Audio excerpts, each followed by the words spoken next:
Salut les gars et bienvenue dans la suite de cette formation.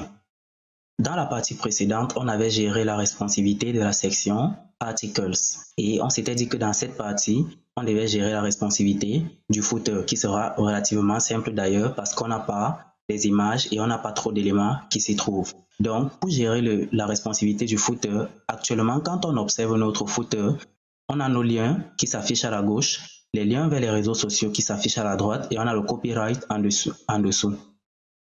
C'est vrai que quand on observe notre footer comme ceci, avec les liens à gauche et les icônes à droite, ça ne dérange pas réellement. Mais la vérité, c'est que quand on travaille les grands projets, généralement dans le footer, on a quasiment 4 colonnes qui contiennent les liens du footer. Et imaginez-vous 4 colonnes compressées comme ça donne à peu près ce qu'on a vu dans l'une des vidéos précédentes quand on travaillait la section des manteaux avec les images qui étaient compressées. Donc, on ne va pas laisser ça comme ça et on va gérer la responsivité au cas où certaines personnes décideraient d'enrichir le footer et d'ajouter d'autres blocs.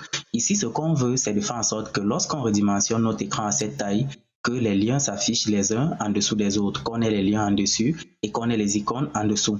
De cette façon, si quelqu'un met peut-être 3 ou 4 colonnes, chaque colonne va s'aligner les unes en dessous des autres. Une fois qu'on aura redimensionné l'écran de la sorte, on n'aura pas ces éléments qui se compressent. Et pour gérer cette responsivité, on va venir ouvrir simplement notre fichier footer.scss ici. Et dans ce footer.scss, on va simplement dire que lorsqu'on a une média pour laquelle le max width est inférieur à $SM,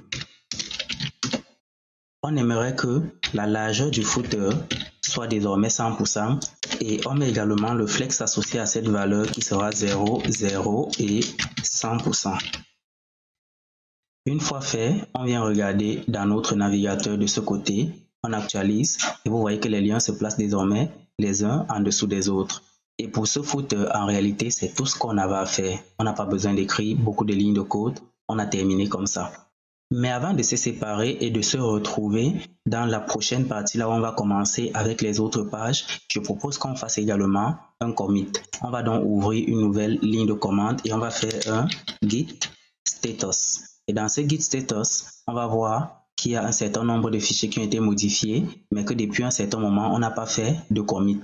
Donc, on va venir et on va faire un git add all. Si on refait un git status, vous allez vous rendre compte que tous ces fichiers ont été ajoutés à l'index de git et on nous dit qu'ils attendent d'être committés.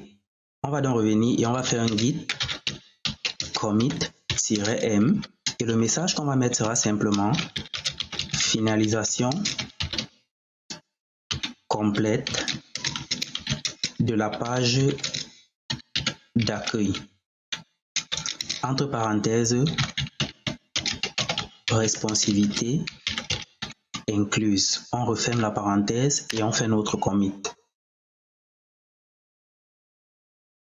Et là, vous voyez, ça nous signale que le commit a été fait. Ça nous donne le numéro de hash qui est associé et ça nous donne le titre. Ça nous dit qu'il y a 11 fichiers qui ont été modifiés, qu'il y a eu 116 insertions et qu'il y a eu 39 suppressions. Et par la même occasion, ça nous dit qu'il y a un fichier qui a été réécrit à 60%, donc qui a subi beaucoup de modifications, le mentos.scss. On va donc s'arrêter là et dès la prochaine partie, on va s'attaquer à la page blog.